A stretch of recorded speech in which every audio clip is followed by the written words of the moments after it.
하나님 말씀 나누겠습니다. 이 본문을 몇 주 동안 좀 같이 묵상하게 될 것 같아요.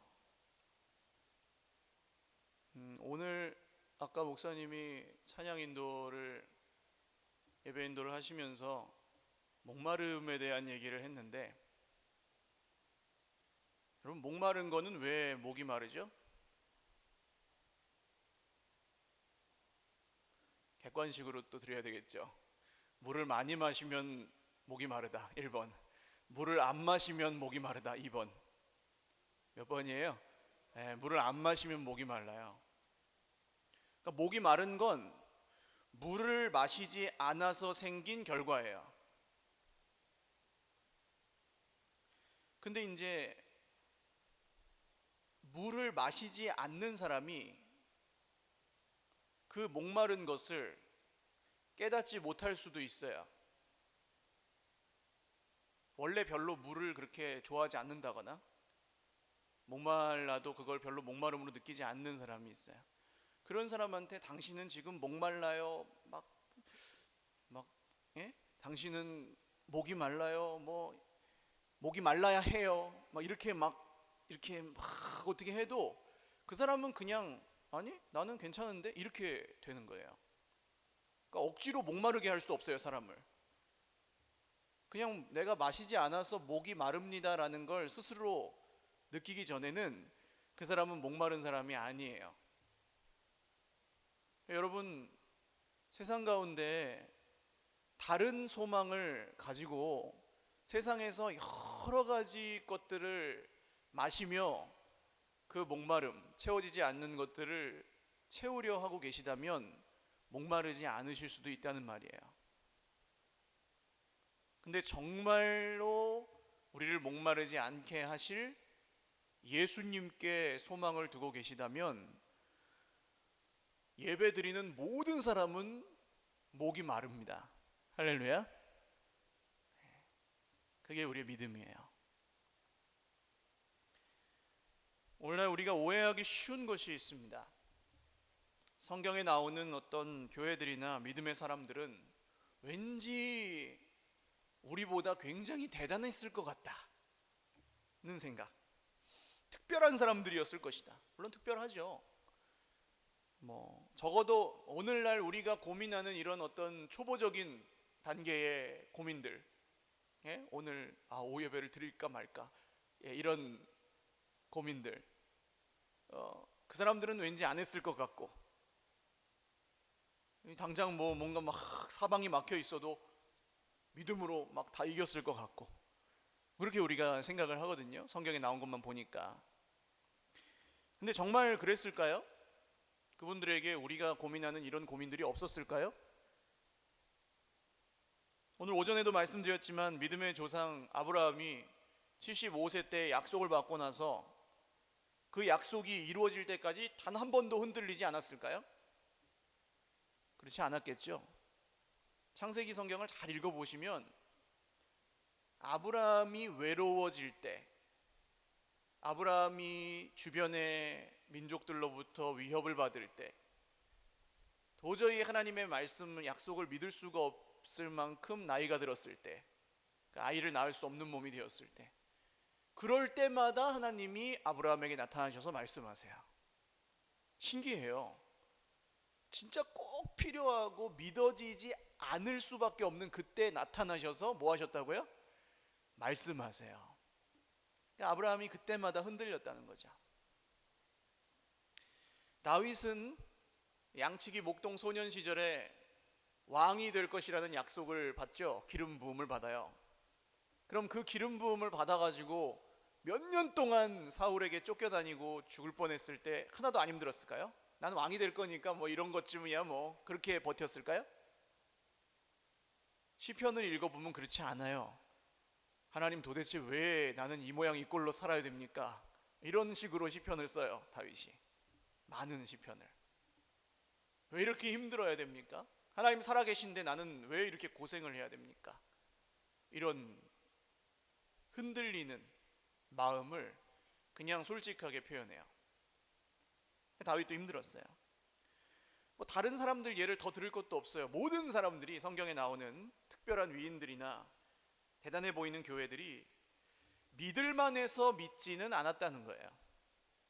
뭘 진짜 다 보여주고 안겨주고 원하는 대로 들어줘가지고 믿은 게 아니라는 얘기입니다. 환경이 아주 멋들어지게 갖추어져 있어서 그것 때문에 믿은 게 아니에요. 하나님이 뭔가 이렇게 다 보여주고 안겨주고 그래서 믿은 게 아니라고요. 기독교의 믿음은 그런 게 아니에요. 뭐 많이들 아시는 구절이 믿음은 바라는 것들의 실상이고 보이지 않는 것들의 증거다, 아시잖아요, 이 구절을. 그런 우리의 믿음은 무슨 헛개비 같고 이루어질지 아닐지 모르는 그런 꿈이 아니고 전혀 바랄 수 없는 중에 바라고, 할렐루야, 전혀 믿어지지 않는 것을 그럼에도 불구하고 믿는, 할렐루야, 하늘의 능력이 바로 기독교의 믿음입니다. 그래서 여러분, 어떤 사람이든 정말 해결되지 않는 어떤 문제를 갖고 있는 사람도 진짜로 이 믿음이 생기면 그 믿음으로 인하여 구원을 받습니다. 지난번에 우리 홀트 그 합창단이 왔을 때 가운데 휠체어를 탄 자매 기억나세요? 자매인 줄 몰랐어요. 실례지만 머리도 짧으셨고 남자와 같이 생겨가지고 자매인 줄 제가 몰랐어요. 처음 만났을 때. 근데 위에서 이제 인사를 하는데 이 그 같이 오셨던 저 홀트 원장님이 자매라고 그러시더라고요. 그래가지고 그때 아우 자매 반가워요 하고 인사를 했는데, 그날 왔던 그 형제 자매들 중에서 그 자매의 상태가 제일 안 좋았죠. 가장 몸이 불편한 분이었죠. 혼자서 거동이 잘 안 되니까. 그런데 그 자매의 미소가 가장 환했어요. 맞죠? 어떻게 그럴 수 있습니까? 그게 이제 믿음이죠. 그냥 좋아서 웃는 게 아니고 믿음이에요, 믿음. 근데 이 믿음에 대해서 우리가 시험을 당하는 가장 첫 번째 현장이 어디냐 하면 바로 보통 교회입니다. 교회에서 우리는 믿음의 시험을 당해요. 왜 교회에서 믿음의 시험을 당해야 될까요, 여러분? 교회는 하나님이 세웠는데 그러면은 대박이 나고 늘 잘 돼야 되는 거 아니에요? 하나님이 세웠으니까. 예수님이 세웠으니까 교회에 들어온 사람들은 모두 완벽하고 좀 좋아야 될 거 아니에요? 목사님들은 하나님이 세운 사람들이라면 완벽한 막 성자 같아야지 되잖아요. 그래서 나를 힘들게 하는 일이 교회에서는 좀 없어야 정상일 것 같은데 안 그래요. 많은 분들이 교회에서 시험을 당해요. 왜 그럴까요? 참 신기한 일이죠. 그런데 그 시험을 넘어서면, 그 믿음의 시험을 넘어서야 진짜 믿음이 시작이 됩니다. 할렐루야. 오늘 이 편지를 받는 로마 교회는 지금 우리가 생각하는 로마의 대성당이나 이런 게 아니에요.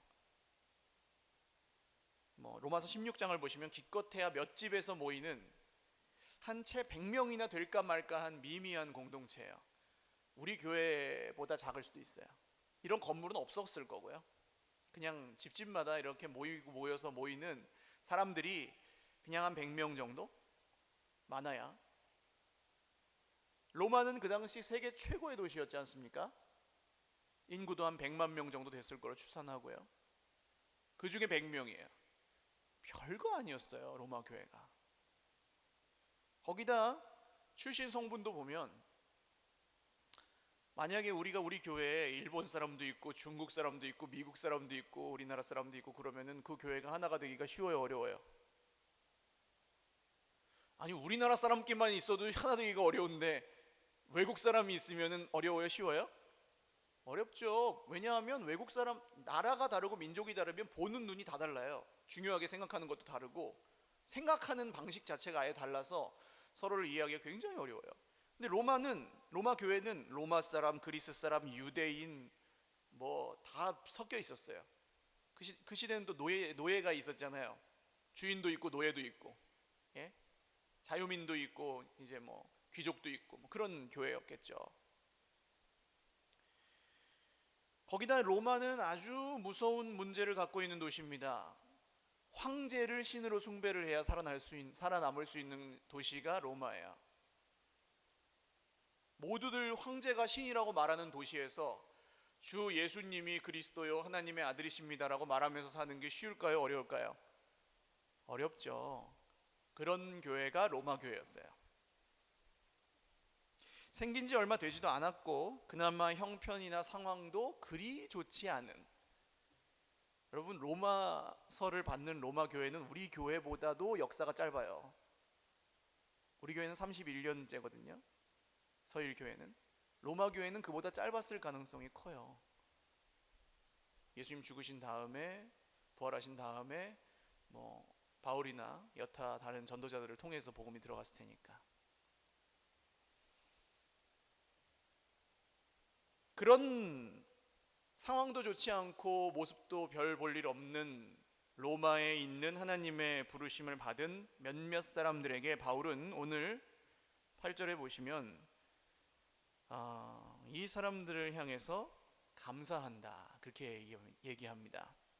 교회라고 부르면서 편지를 보내요. 성경에 나오는 다른 대부분의 교회들도 마찬가지입니다. 그렇게 뭐 형편이 좋고 대단한 교회들이 아니었어요. 무슨 놀라운 일을 하는 교회들이 아니었고 건물이 뭐 번듯하게 세워진 교회들이 아니었다고요.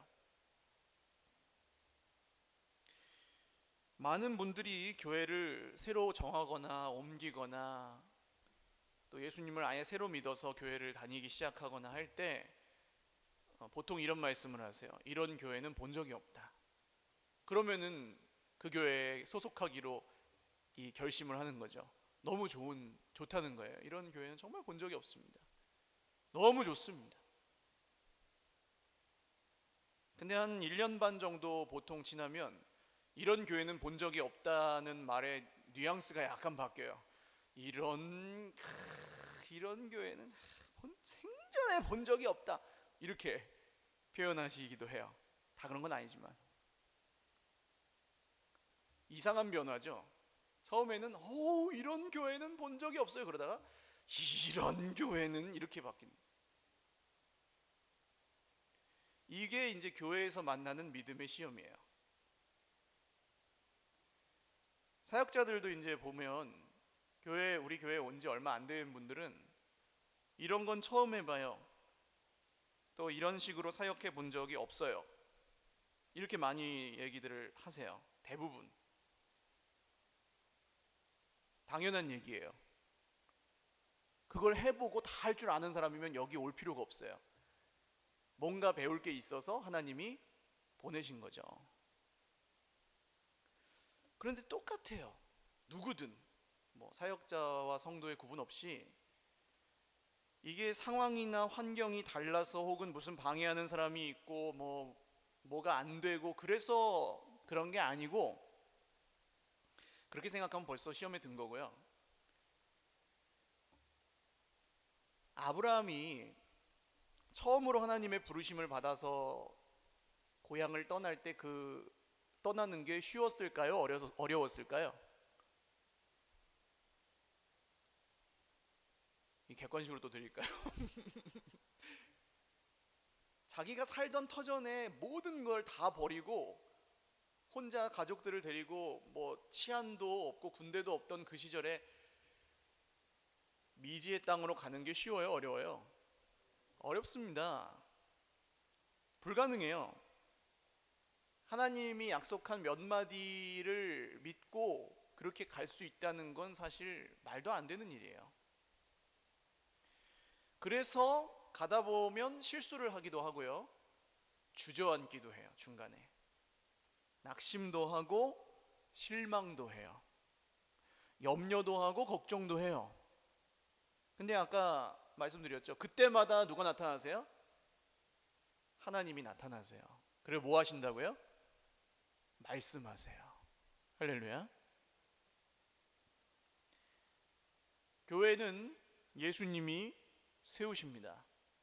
할렐루야. 교회는 하나님께서 예수 그리스도 안에서 새롭게 부르신 하나님의 새로운 가족 공동체입니다. 이미 시험에 합격해가지고 그런 사람들이 되는 게 아니고 예수님을 믿는 사람들이라면 누구나 이미 새롭게 부르심을 받은 하나님의 가족이에요. 할렐루야. 옆에 계신 분들 한번 보세요. 이분이 누구의 가족이라고요? 하나님의 가족이에요. 함부로 보시면 돼요, 안 돼요? 안 된다고요. 무시하면 돼요, 안 돼요? 안 돼요. 막 뭐 좀 못하는 것 같다고 막 이렇게 막 홀대하면 돼요, 안 돼요? 안 돼요. 하나님의 가족들이세요.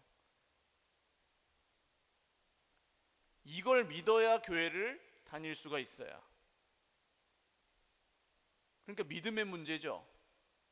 그 사람이 잘하고 잘못하고 그게 바뀌어가지고 교회를 섬기는 게 아니고 부르신 분이 믿어져야 교회를 섬길 수가 있어요. 좀 더 정확하게 표현하면 그나마 실망하지 않고 붙어 있기라도 하려면 뭐가 필요해요? 누가 불렀는지를 믿어야 된다고요. 믿음. 할렐루야. 사람 문제도 아니고 돈 문제도 아니고 환경이나 형편 문제도 아니고 교회를 섬기는 데는 뭐가 필요해요? 믿음이 필요합니다.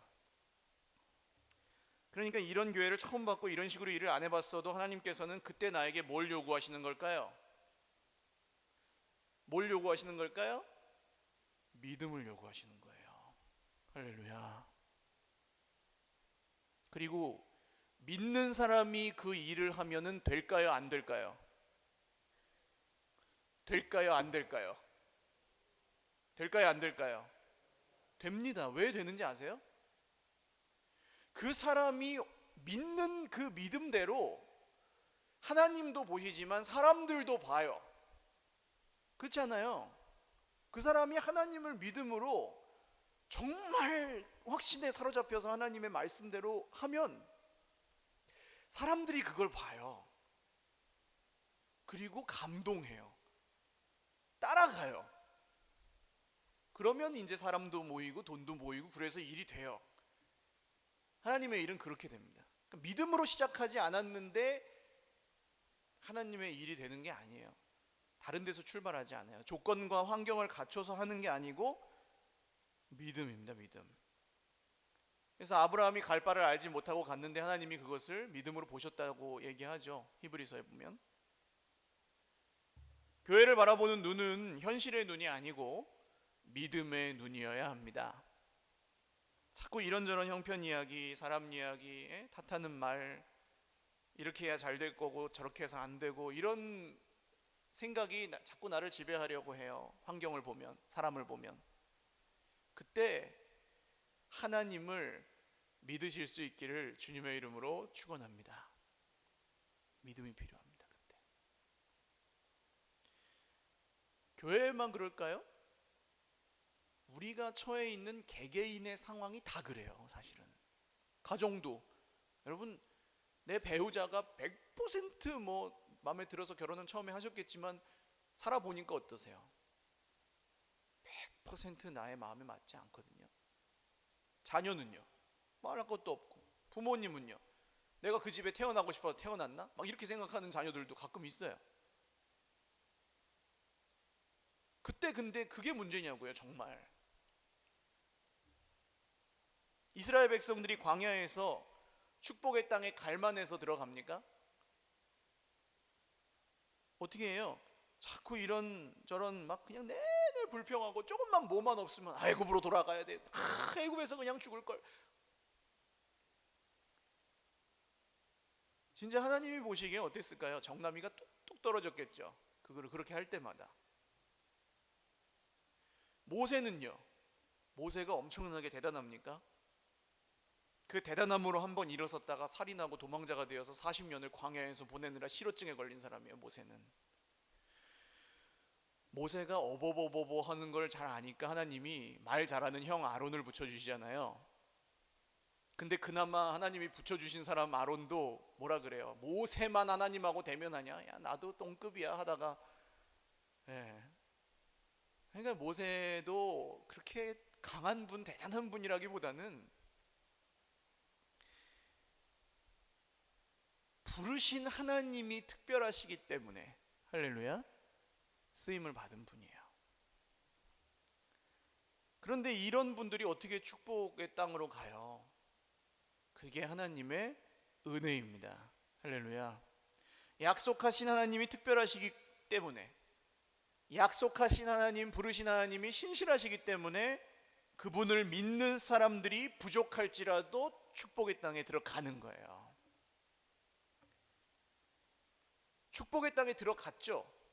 근데 거기서 믿어지지 않으면 축복의 땅은 저주의 땅으로 돌변했어요. 결국 나라가 망했죠. 이스라엘 나라가. 뭐가 없어서요? 젖과 꿀이 흐르는 땅에 젖과 꿀이 없어서 아니에요. 믿음이 없으면 축복의 땅도 축복의 땅이 아니라고요. 여러분, 교회 안에서 혹은 가정에서, 일터에서, 어디서든 시험을 당하실 때 어떤 사람이나 돈 문제나 환경 문제나 그런 문제라고 생각하시기 이전에 내가 진짜로 나와 함께 하시고 우리 교회를 붙드시고 우리 가정의 주인이신 하나님을 믿는지 아니 믿는지를 돌아보실 수 있기를 주님의 이름으로 축원합니다. 이게 안 믿어지면 그 사람은 아무리 좋은 교회를 가도 그 교회가 그 사람 품지 못해요.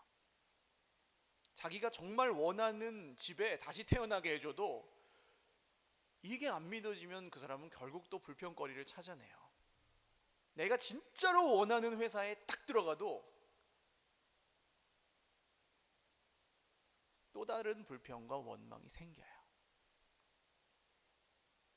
왜 이런 이야기를 장황하게 드리는가 하면, 바울이 교회들에게 편지를 보낼 때 이분이 어떤 믿음을 가지고 보내는지를 우리가 중요하게 봐야 되기 때문입니다. 아까 말씀드렸어요. 그 사람이 품고 있는 믿음은 그 사람의 말이나 태도나 사람을 대하는 것이나 이런 데서 다 드러나요. 그러니까 내가 어떤 사람에게 별 기대를 안 하잖아요. 그럼 그 사람을 잘 안 만나요. 그렇죠? 내가 어떤 사람을 굉장히 나보다 이렇게 막 깔보고 있다거나 그러면 그냥 그게 난 너를 깔봐 이렇게 얘기하지 않아도 그냥 자연스럽게 드러나요. 내가 너무 이제 막 옳고 막 정의롭고 그런 사람이 좀 어줍지 않은 사람들을 대하잖아요. 그러면 그 사람이 하는 행동이나 말에 그런 게 다 묻어나요. 그러니까 옳은 말을 해도 안 통하는 거예요. 그런 경우에는 그 사람이 그렇게 생각하고 보기 때문에 듣는 사람도 아는 거예요. 전해지니까 그게. 결국 우리는 이 현실의 눈으로 뭐가 잘 됐다, 잘못됐다, 옳다, 그르다 이렇게 보기 시작하면은 그 어디서도 살 수가 없고요. 믿음의 눈으로 보는, 그러니까 하나님이 보시는 눈으로 보는 연습을 계속 하셔야 돼요. 8절을 같이 한번 읽겠습니다. 시작. 먼저 내가 예수 그리스도로 말미암아 너희 모든 사람에 관하여 내 하나님께 감사함은 너희 믿음이 온 세상에 전파됨이로다. 아멘. 자, 오늘 요 한 절만 할 겁니다. 너희 모든 사람에 관하여 내 하나님께 감사한대요. 자, 아까 로마가 어떤 곳이었는지는 설명을 드렸죠. 로마에 있는 사람들이 그럼 다 무슨 성자였을까요? 로마의 교회에 있는 사람들이 무슨 다 믿음의 거인들이었을까요? 아니에요. 형편 다 좋고 막 기도를 10시간씩 하고 그런 사람들이었을까요? 아닙니다. 지금보다 신앙생활하기가 훨씬 어려웠고 먹고 살기도 훨씬 힘들었고 애 키우기도 훨씬 어려웠고 하나 되기도 훨씬 어려웠던 교회예요. 로마 교회는. 2000년 전이니까요. 여러분 원시 시대에 가까워요. 신분 제도가 있었어요. 왕은 왕이고 귀족은 귀족이고 평민은 평민이고 노예는 노예예요. 그 한계를 벗어날 수가 없는 시대예요. 그런데 로마 황제 중에 미친 사람이 많아요. 네로 황제 아세요? 네로 25시 옛날에 코미디 프로 보셨어요? 미친, 자기가 왕인데도 미쳐서 막 로마에 불을 지르고 다닌 사람이에요. 자기가 왕이어도 행복하지가 않고 미쳐요. 그게 로마라는 도시였어요. 그러니까 뭐 막 미쳐서 전차 경주하다가 뒤집어 죽는 거, 그런 거 보고 좋아하고, 배너 영화 아시죠? 막 사람들끼리 칼싸움하고 자르고 막 그런 거 보면서 막 환호성을 지르고, 사형수들을 사자밥이 되게 하는 걸 보면서 즐기고, 그게 로마에 있는 콜로세움 그 원형 경기장에서 그런 짓을 했던 거 아니에요. 그런 데가 로마예요. 그 중에 그 한 100만 명쯤 사는, 고양시만큼 되는 인구가 사는 그 도시에 그 당시 거기 중에 100명, 이 사람들은 뭐 거의 바람 앞에 등불 같죠. 대단한 사람들일 수가 없어요. 그런 사람들, 그런 교회를 향해 바울이 오늘 뭐라고 합니까? 너희 모든 사람에 관하여 하나님께 감사한다. 왜냐하면 너희 믿음이 온 세상에 전파됨이로다. 로마 교회가 어떤 교회인지 아는 사람은 이 말을 듣고 바울이 그냥 듣기 좋은 말을 하나 보다 그랬을 수도 있겠죠. 그러나 듣기 좋은 말이 아니에요, 이 말은. 여러분, 듣기 좋은 말로, 압으로, 겉도는 그런 표현으로 누군가를 칭찬하시면 안 돼요. 진심을 담아 칭찬하십시오. 칭찬하실 때에는. 할렐루야. 듣기 좋은 말로 칭찬을 하면 안 돼요. 그건 그 사람을 망쳐요. 진짜인 줄 알아요. 그러나 지금 그 사람이 그렇지 않아도 칭찬할 수 있어요. 같은 말을 해도 듣기 좋은 말이 아니고 믿음의 말로 칭찬하시면 돼요. 할렐루야. 제가 아직 믿지 않는 가족들을 칭할 때도, 부를 때도 성도님이라고 불러요. 그러면은 이제 어떤 신학적으로 올곧은 분은 저한테 따질 거예요. 그 사람 예수도 안 믿는데 왜 성도라고 부르냐고. 그런 거예요. 저는 믿음으로 그분이 예수님을 믿기를 간절히 바라는 마음으로 성도라고 불러요. 거룩한 사람만을 성도라고 부른다면 우리 중에 성도라고 부름을 받을 수 있는 사람은 별로 없을 거예요. 그러나 성경이 우리를 성도라고 부르는 데는 그게 이제 믿음의 말인 거죠. 여러분, 칭찬을 하든 위로를 하든 격려를 하든 책망을 하든 훈계를 하든 교육과 교정을 하든 믿음으로 하실 수 있기를 바랍니다. 믿음으로 할 말이 아니고 그냥 내 생각이거나 누구한테 카드라 통신을 듣고 하는 말이라면 그냥 그건 하지 말고 가만히 기도하는 게 훨씬 좋아요. 그러니까 믿음이 자랄수록 말이 줄어드는 거예요. 믿음의 성숙은 증거가 있는데 두 가지예요. 하나는 오전에 말씀드린 것처럼 그 사람이 하나님을 어떻게 예배하는지, 거기서 증거가 드러나요. 예배가 달라져요.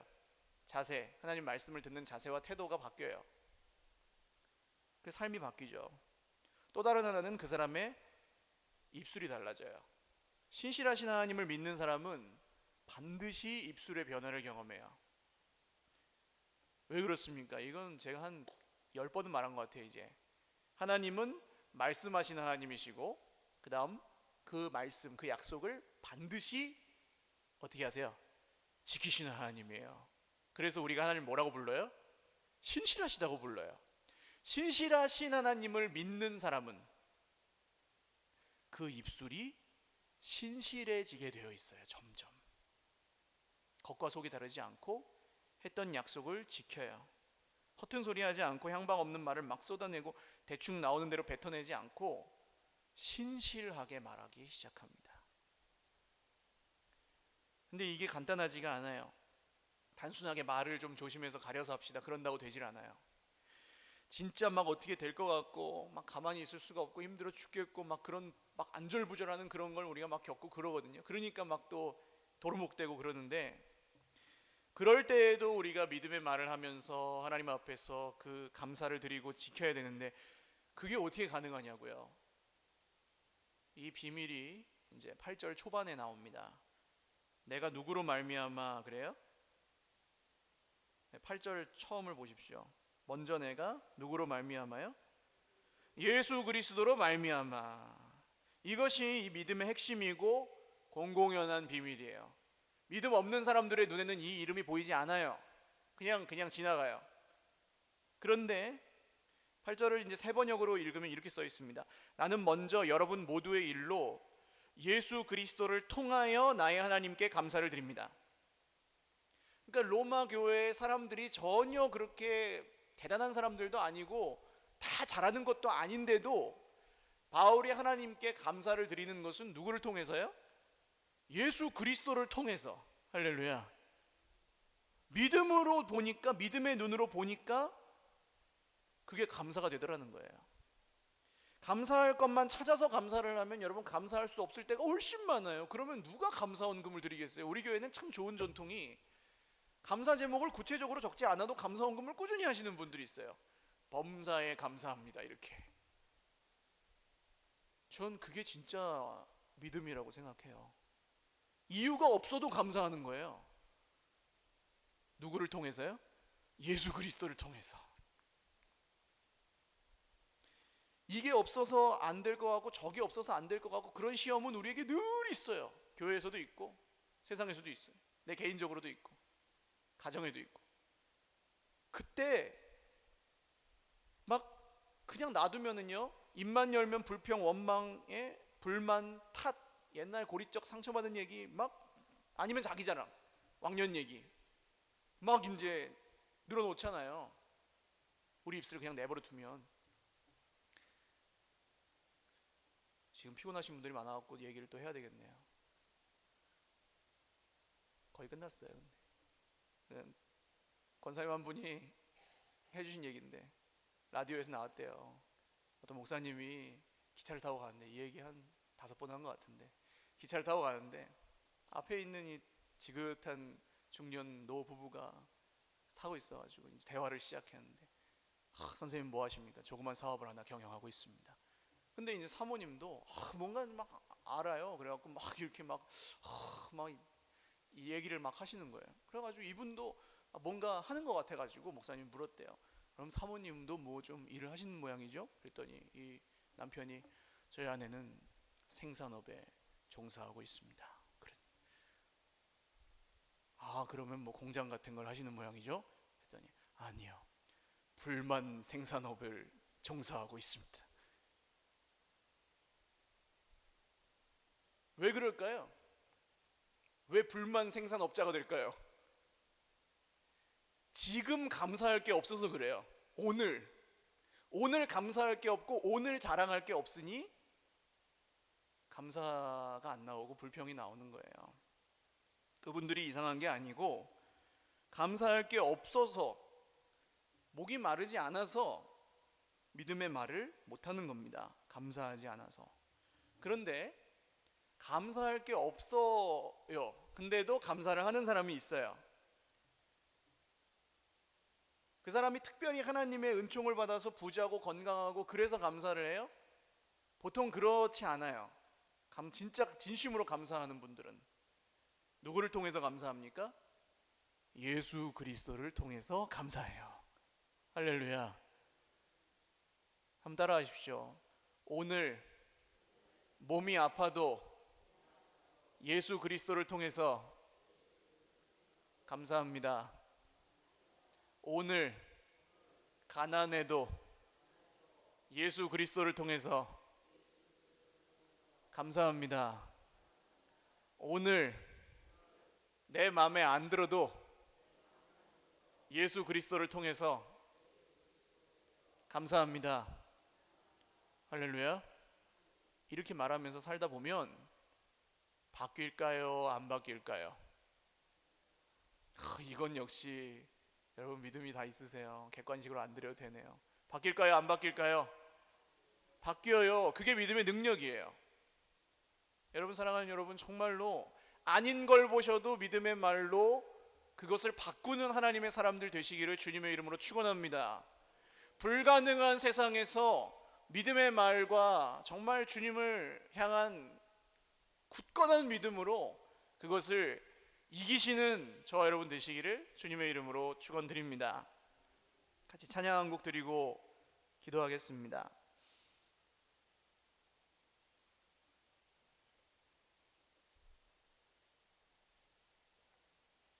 우리의 소망이 어디에 있는지, 우리가 진짜로 오늘 누구를 믿고 있는지 이 찬양의 가사들을 통해 같이 좀 돌아보시길 원하는데요.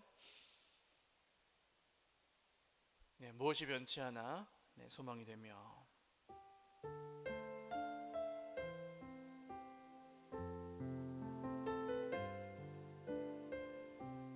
무엇이 변치 않아, 무엇이 변치 않아 내 소망이 되며, 내 소망이 되며.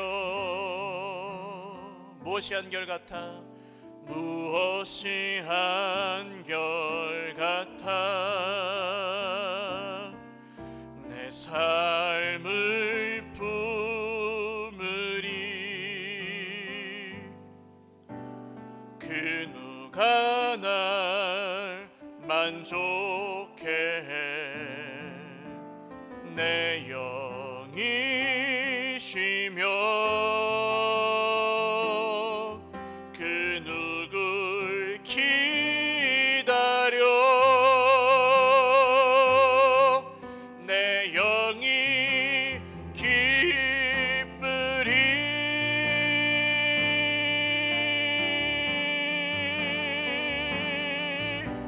십자가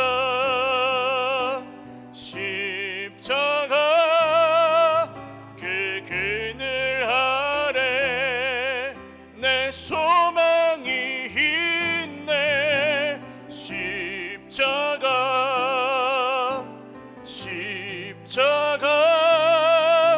그 그늘 아래 내 생명이 있네. 무엇이 변치 않아, 무엇이 변치 않아 내 소망이 되겠습니까?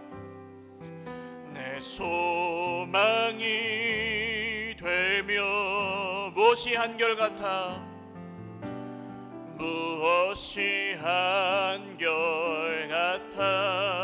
그것이 내 삶을 품겠습니까? 내 삶을 품으리. 그 누가 날 만족하게 하겠습니까? 그 누가 날 만족해 해 내 영이 쉬며. 그 누굴 기다려, 그 누굴 기다려 내 영이 기쁘리.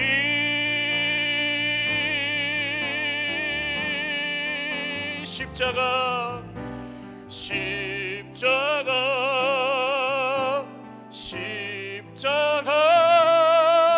그 그늘 아래 내 소망이 있네. 십자가